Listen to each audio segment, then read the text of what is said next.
The sun hung high over the city airport, casting elongated shadows across the sleek terminal as Bryce Hamilton adjusted his backpack and walked briskly through the automatic doors. The terminal buzzed with movement, travelers tugging suitcases, loudspeaker announcements echoing through the vaulted ceiling, and the usual symphony of hurried footsteps, rolling luggage, and murmured conversations. Bryce, in a faded Beatles t-shirt, old jeans, and sneakers, blended into the crowd with ease, exactly the way he preferred it.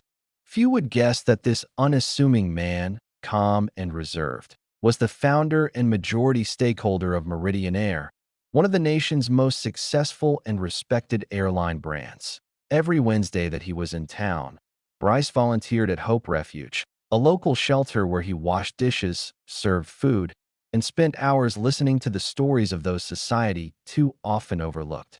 That morning had been no different. 6 hours behind the counter, sleeves rolled up, laughing and sharing warm bowls of stew with people who reminded him of his younger self. A kid from the South Side who had once slept in his car and hustled computer code in diners until someone finally gave him a chance. Now, he had billions in the bank. But the idea of flying private jets and living in penthouses didn't appeal to him. His 3-bedroom home, modest car, and quiet lifestyle kept him connected to his roots. His mother's voice often echoed in his thoughts. "Don't ever let the world change your heart, son. Change the world instead." As he passed through TSA, the agent barely glanced at him, offering a curt nod before waving him through. Bryce noticed how the older white businessman in front of him received a warm, "Have a nice flight, sir." In comparison, it didn't sting, not anymore, but he always noticed. Arriving at the gate, he stepped up to the counter for a printed copy of his boarding pass. The gate attendant, a young woman with red nails and a practiced smile, paused her typing and barely looked up when she asked flatly, "Destination?" "Chicago," Bryce replied calmly. "ID," she said, holding out her hand impatiently. After she handed him his boarding pass, she turned her attention immediately to the next traveler, offering them a full smile and cheerful small talk. As if Bryce had never existed, he took the document and continued walking through the bustling terminal. His first-class boarding pass shimmered faintly in his hand under the bright lights. He didn't dress the part, and he knew it. But then again, that was the point. As he reached the gate and stepped onto the plane, a woman in a navy blue uniform and flawless makeup blocked his path. Her name tag read Stephanie Lang. She stood tall, composed, and brimming with authority, her blonde hair twisted into a perfect chignon. "Sir," she said sharply, eyeing him from head to toe, "this is the first-class cabin." Bryce smiled politely and held up his pass. "Yes, I'm in 2A. Stephanie didn't take it right away. She tilted her head, eyes narrowing slightly. "Let me see that," she said with a tone laced with skepticism. She took the pass, scrutinized it for longer than necessary, then flipped it over, holding it up to the light like it was a counterfeit. Bryce stood calmly, the passengers behind him watching now, their interest piqued. An older man in a suit shifted uncomfortably. A young woman on her phone lowered it slightly, glancing over. "Is there a problem?" Bryce asked gently. Stephanie lowered the pass slowly. "These seats cost thousands of dollars," she said quietly, but not quietly enough. Her voice carried. "I know," he answered. "You'll need to verify how you purchased this ticket," she continued. "I purchased it through your airline's website," he said, still composed. Stephanie exhaled sharply. "I've worked this route for 12 years. I've never seen you in this cabin before.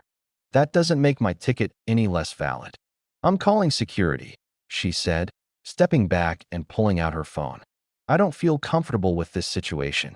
Within minutes, 2 security officers arrived at the front of the plane.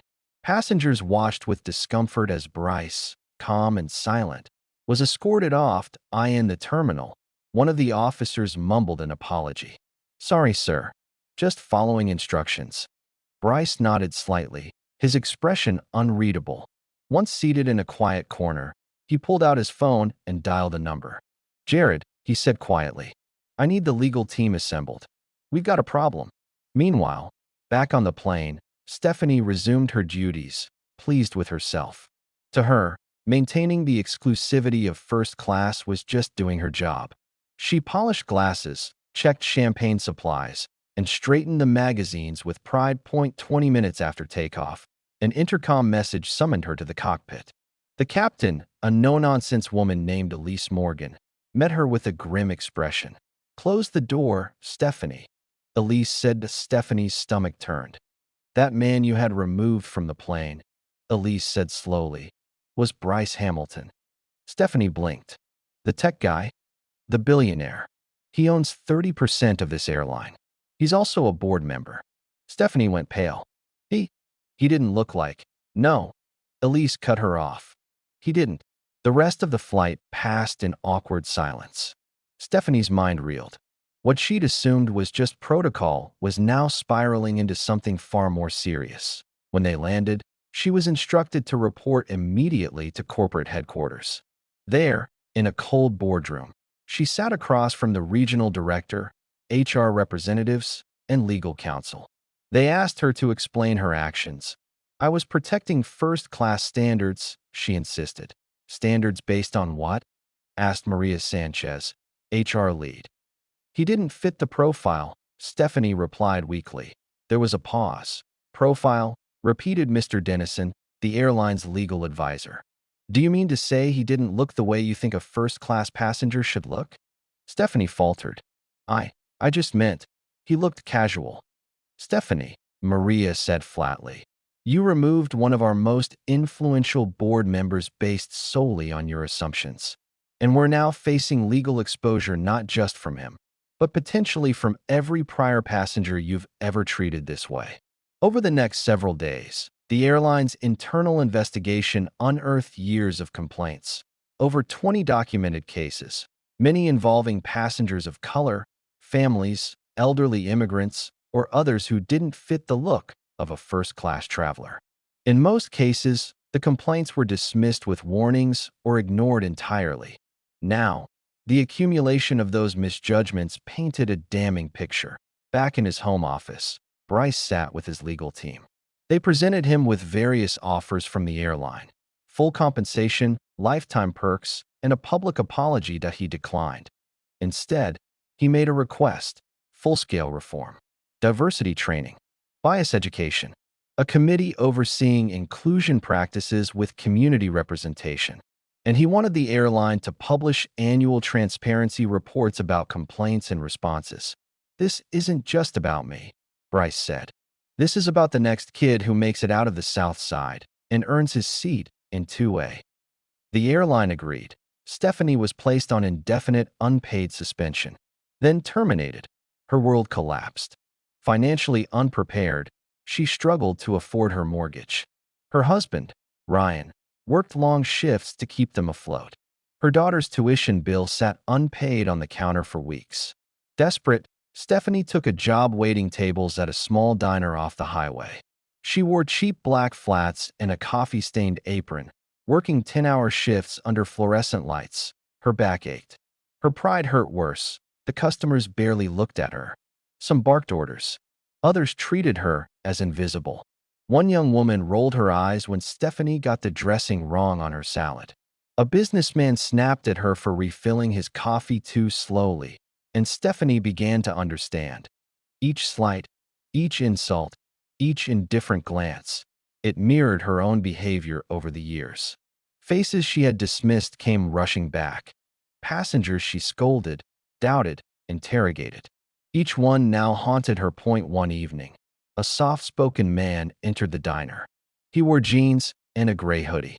Something about his calm presence made Stephanie freeze. That he looked like Bryce, that it wasn't him. But in that moment, Stephanie felt tears prick her eyes.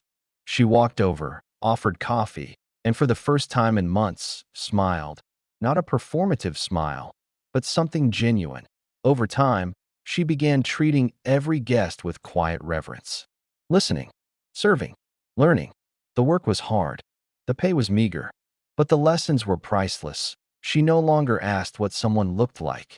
She asked how she could help. And while she never heard from Bryce again, she hoped, somewhere deep in her heart, that he'd seen the ripple effect of his quiet dignity. Because in a world that often misjudges and mistreats, it only takes one act of restraint, one refusal to retaliate, to begin the healing. And that healing, slow but true, began the day Bryce chose reform over revenge, and the day Stephanie chose humility over pride.